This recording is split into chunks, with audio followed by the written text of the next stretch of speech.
Abagoba b'ebimotoka ebitambuza ebyamaguzi ku nguudo okuli olw'Ennabugabo, Johnson, William ne Ben Kiwanuka ne Kwarwa Park emitima gibakubira mu mutwe ng'eyabuulira ow'olugambo oluvannyuma lw'abakulembera ekibuga okubanaabira mu maaso ne babagoba.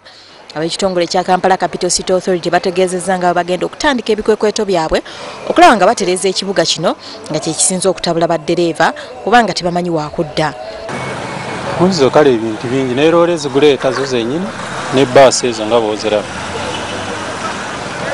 ezireeta omujjuzo naye n'emmotoka zennyini nazo nnyingi. Emmotoka eza bbaasi zikola 24 hours. Emmotoka epaakinga nevayo neepaakinga emigugu bagitikkira mu kkubo ate tebagambwako.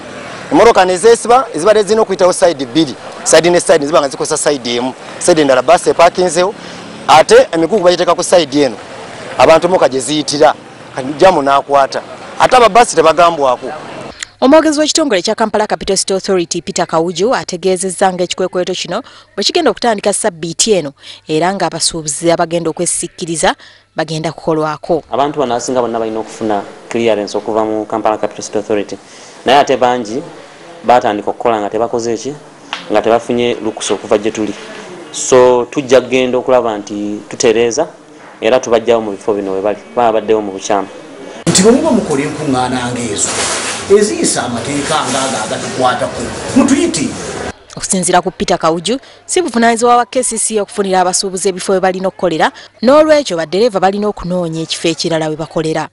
Si buvunaanyizibwa bwaffe okulaba nti tubafunirawo we balina okudda kubanga abantu bwe baleeta ebintu naddala ebiroola ebireeta ebintu mu kibuga abasinga bapaakingira ddala ate nga twali tubawadde obudde nti bwe mba muleeta ebintu mu kibuga mulina bireeta wakati wa ssaawa 4 ez'ekiro n'essaawa 11 ez'okumakya.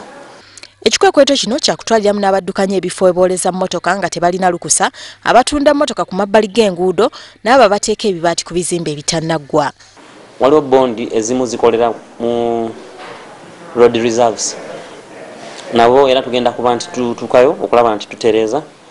KCC egamba ezze erabula abantu bano naye nga beefudde nampulira zibi. Stella Nabakooza, WBS TV, Kampala.